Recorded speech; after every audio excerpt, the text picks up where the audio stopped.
प्रेम थोड़ी देर के लिए एकदम फ्रीज हो गया। फिर उसे ख्याल आया, ये तो होना ही था।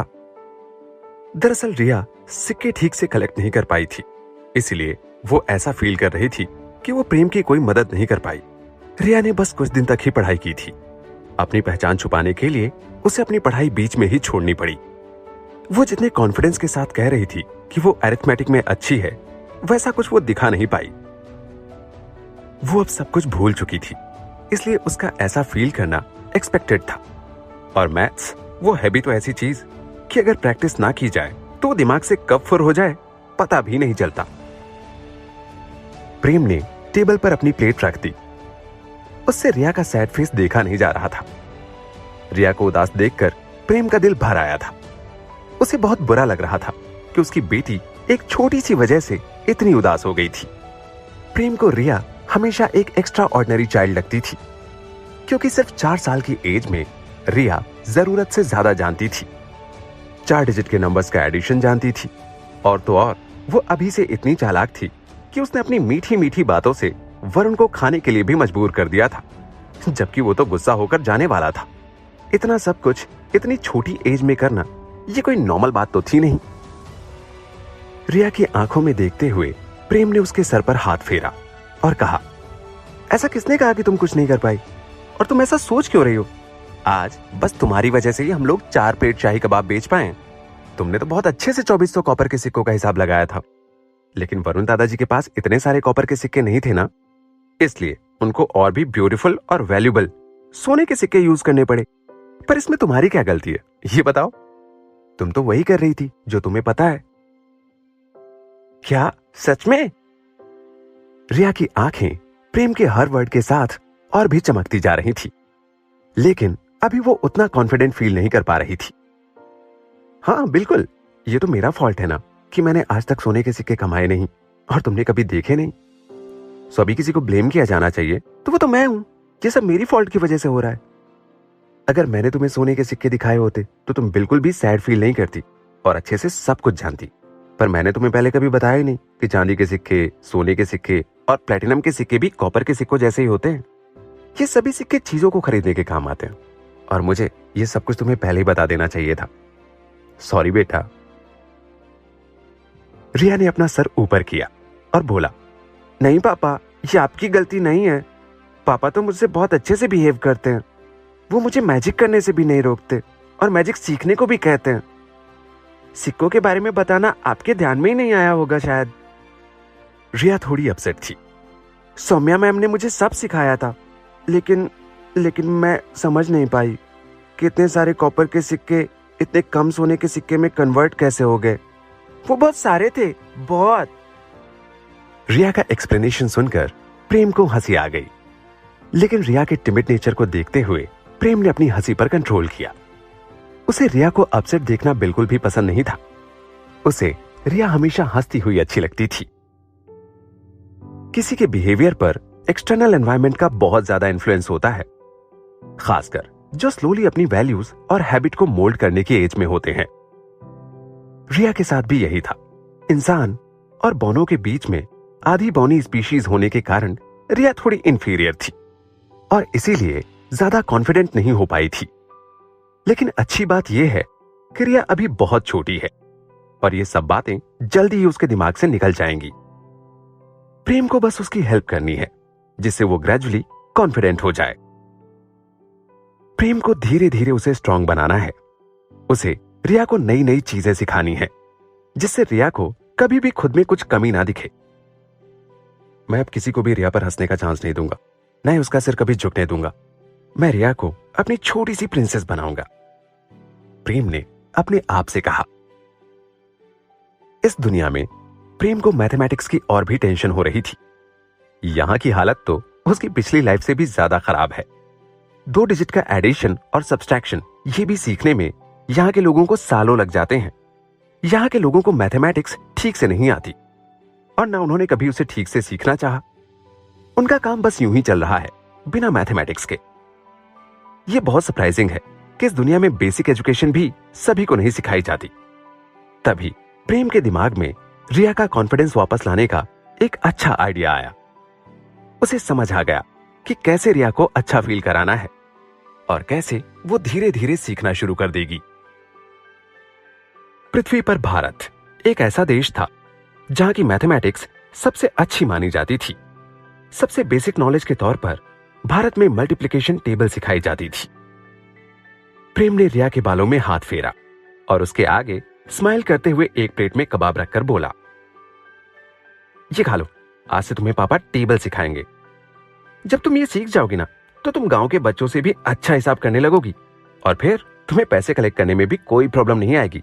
तुम ठीक से हिसाब कर सकोगी और हर टाइप के सिक्के को समझ पाओगी और उसे बहुत आसानी से कन्वर्ट भी कर पाओगी। सच में? रिया का चेहरा चमकने लगा। उसे प्रेम की बातों पर विश्वास नहीं हो रहा था। हाँ बिल्कुल, मैंने कभी तुमसे झूठ बोला है क्या? प्रेम ने कहा। मुझे पता है आप मुझसे कभी झूठ नहीं बोलोगे। मैं बहुत अच्छे से सीख जाऊंगी ये सब। मैं खूब मन लगाकर पढ़ूंगी। रिया ने इतना कहा और शाही कबाब खाने लगी। प्रेम ने भी अपना फोक उठाया और खाना शुरू कर दिया। 9 का टेबल वाकई मैजिकल होता है। अगर रिया ये सीख लेती है और इसमें मास्टर हो जाती है तो वो गांव के उन सभी बच्चों से आगे निकल जाएगी जो अभी भी उंगलियों पर काउंट करते हैं।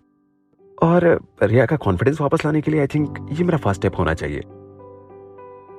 रिया सभी चीजें बहुत जल्दी ग्रैस्प करती है। आई डोंट थिंक कि उसे टेबल सीखने में ज्यादा टाइम लगेगा। मैं पूरी कोशिश करूंगा कि मैं उसे ठीक से समझा पाऊं। प्रेम खाते खाते ये सब सोच रहा था।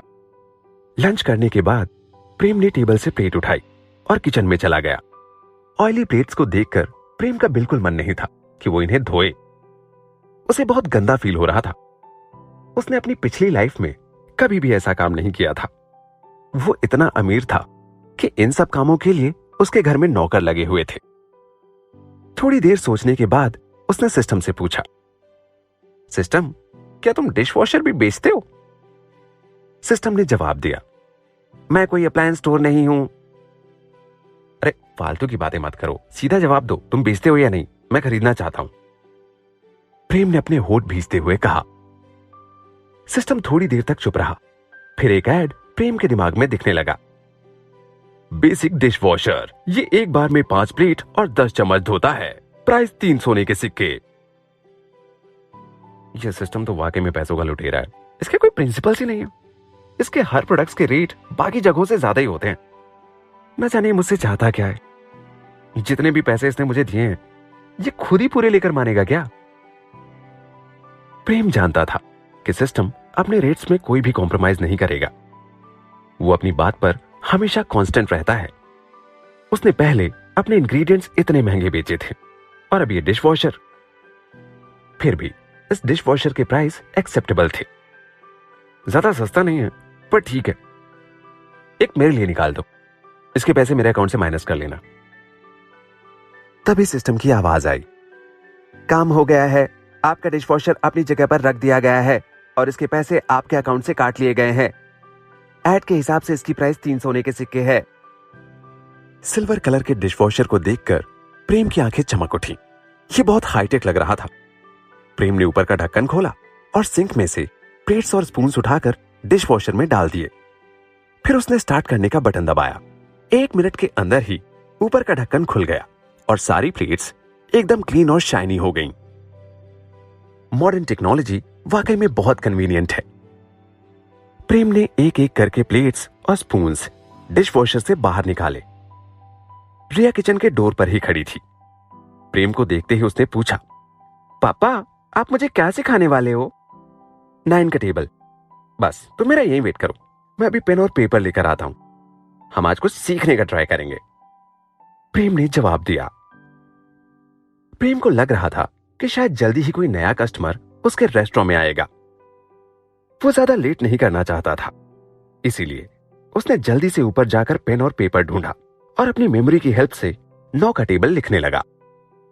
इस दुनिया के लोग पृथ्वी से काफी अलग थे। यहाँ के इंसान के यूनिवर्सल कैरेक्टर्स हमसे मिलते जुलते तो थे पर थोड़े से अलग थे। नंबर्स भी थोड़े अलग तरह के थे पर उनमें भी बहुत सिमिलैरिटी थी। सिविलाइजेशन का डेवलपमेंट अमेजिंग सिमिलैरिटीज छोड़ ही देता है। प्रेम ने महेंद्र प्रताप की यादों में झांक कर देखा तो उसे इस दुनिया के नंबर्स और कैरेक्टर्स दोनों समझ आ गए।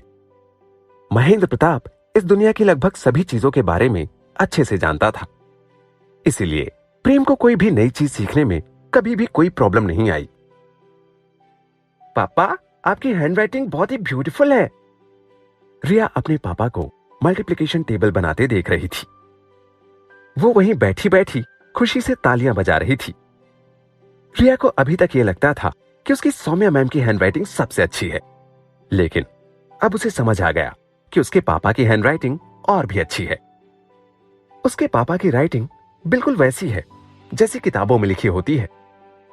रिया की खुशी को देखकर प्रेम को बहुत अच्छा लग रहा था।